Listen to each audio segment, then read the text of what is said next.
What's up, guys? Today I'm going to do a quick tutorial for any of you guys out there that got a Honda Ruckus. You might be experiencing a problem where you start your Ruckus up, idles fine, runs fine, but you give it gas and it falls right on its face, bogging down, stalling. And through some research, I found out that one of the common problems with this is going to be this guy right here, which is your electric fuel pump.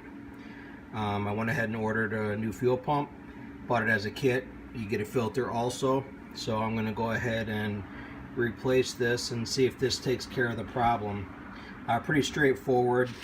I've seen some other videos on there, but just didn't really like how they were done, so I figured I'd do one myself and see if this might help out anybody. But basic tools only needed: 1/4-inch ratchet with a 10mm socket, straight screwdriver, a pair of needle nose pliers, and then I've got a little electric impact that I'm going to use to just speed up the process. Yeah, pretty basic stuff. Start to finish, shouldn't take more than about 5 or 10 minutes. So what you're going to need to do first is you've got a total of 8 10mm bolts that you've got to remove. You've got the 4 down here on the floorboard, and then you've got 4 up here underneath on the, I don't know what you call this, the secondary part of the floorboard, you know, the extension of the plastic, whatever. But you've got 2 here and then 2 underneath here. So once you remove all 8 of those, this whole part should come out as a unit, as it's one big piece. You pull that out, and then that will expose the fuel tank, and then the fuel pump itself and the fuel filter are actually underneath the fuel tank. So I will show you that once I get it off.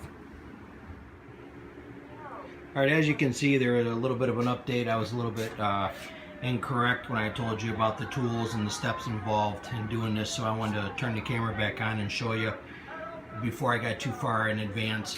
In order to pull this floorboard off, you're going to have to pull your battery box cover off, that back cover, which is that guy right there. Pretty straightforward. You've got Phillips screws, 2 on each side, and then there are 2 down in front that come out on an angle, which are right there. Those are all Phillips.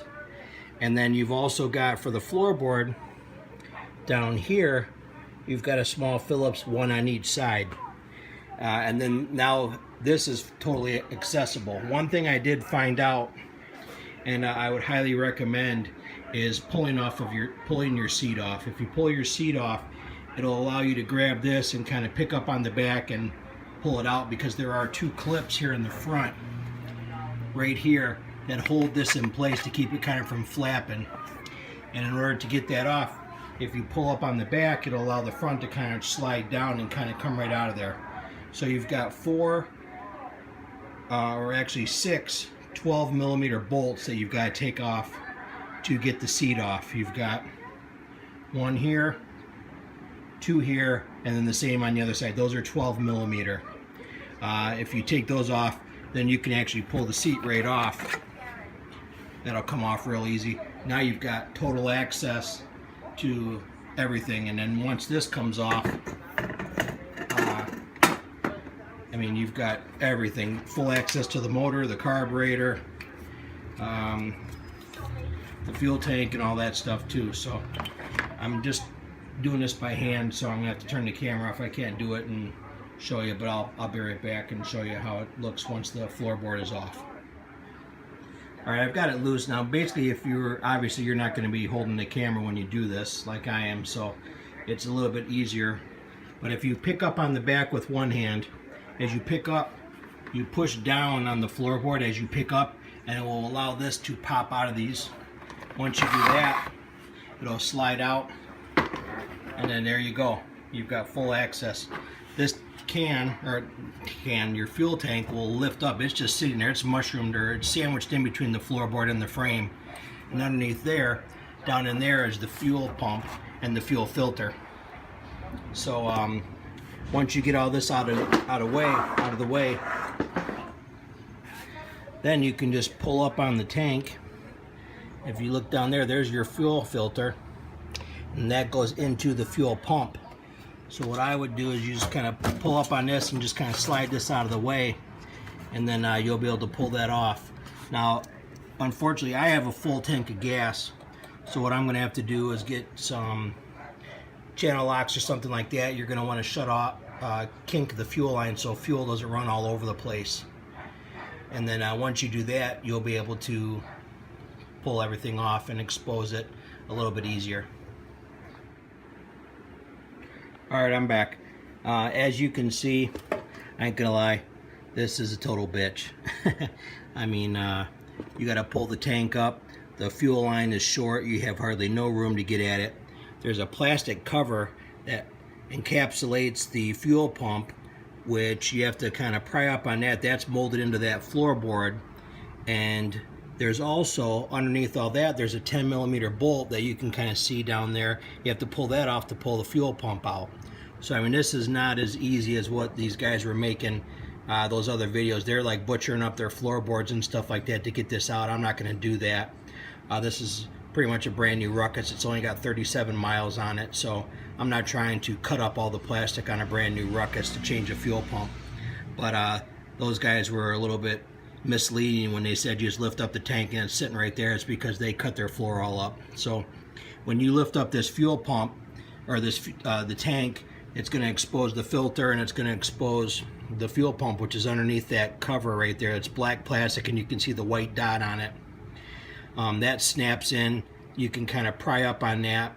You got to get that bolt off, which you can access from the other side, the right side of the Ruckus, and then the fuel pump will pull out of there, and then you also have to unplug it. You've got the harness, which is just this guy right here. It's one plug. That snaps off real easy off the fuel pump, and then you can pull that out.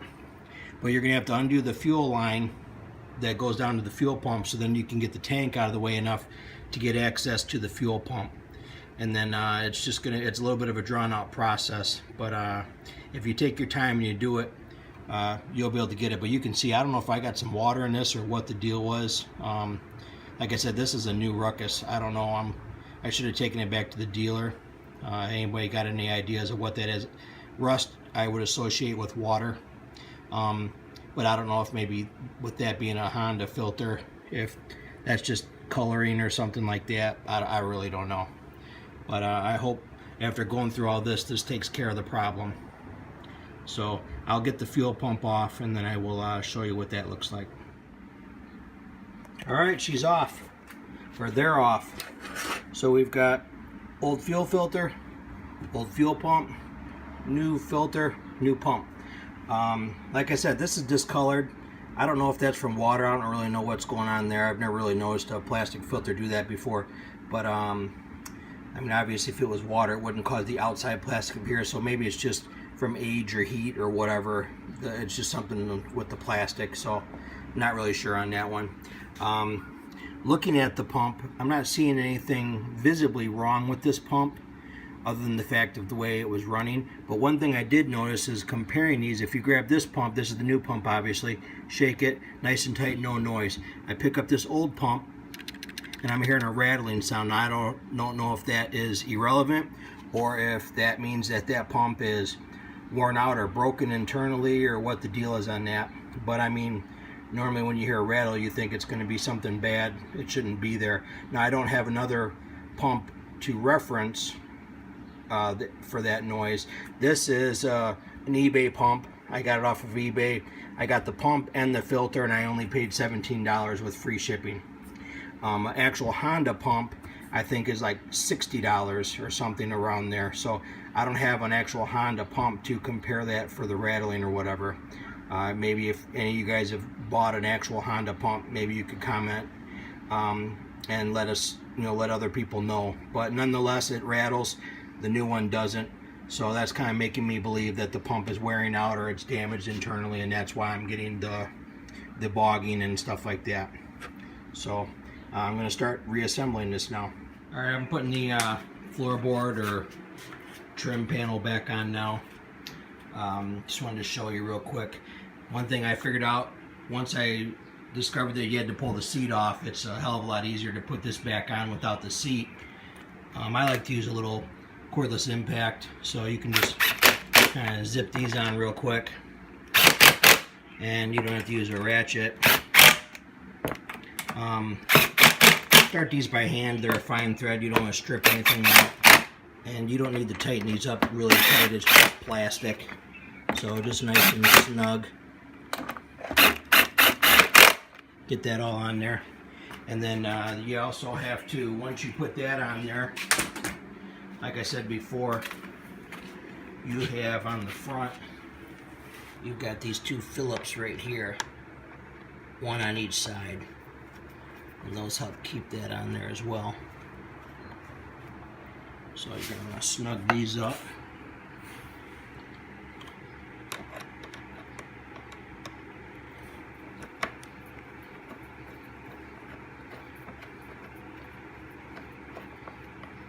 Get that all tight, and then pretty much last thing I have to do is put the seat back on. The battery box cover goes back on, and this will be all done, and we'll be able to start this thing up. So we're just about done. Wanted to point out, when you are putting your seat back on, I would imagine this is probably going to be for ease of installation, but Honda did a neat thing on the bottom of this bracket. This is actually notched out, so you can set that in place and it will hold it in place while you do the other bolts. So I just wanted to point that out to you while I was doing this. Put those front two bottom bolts on, one on the left, one on the right, and then you can set the seat in place and then do the other bolts and tighten them down.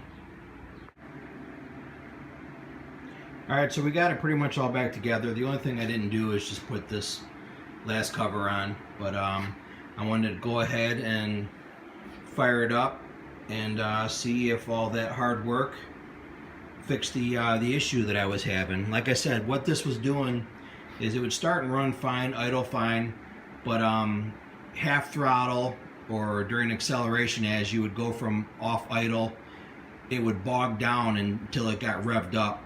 And just from looking at different posts and stuff like that on YouTube, a lot of people were pointing it towards the fuel pump. So we'll find out if that ended up being the issue with this particular Ruckus. So let's find out.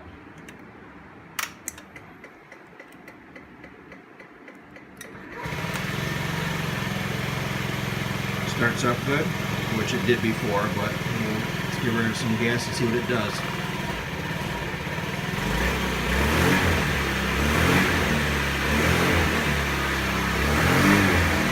That sounds better, definitely better throttle response. So, have to take her for a quick spin, and then I'll give you guys an update. Thanks a lot. Hope you enjoyed the video. And like everybody else says, if you like it, like it. If you don't, give me some tips or whatever of what you didn't like about it, rather than just leaving a negative comment or whatever. But hopefully this helps somebody that has a similar problem. And then if you have any other tips that you would like to see or anything like that, let me know. And check back to subscribe to the channel and check back, because I got a lot of other stuff that you can see that I've done that I'm going to be posting on. So I'm going to constantly be doing updates and different things to the Ruckus. So hope to talk to you soon. Thanks.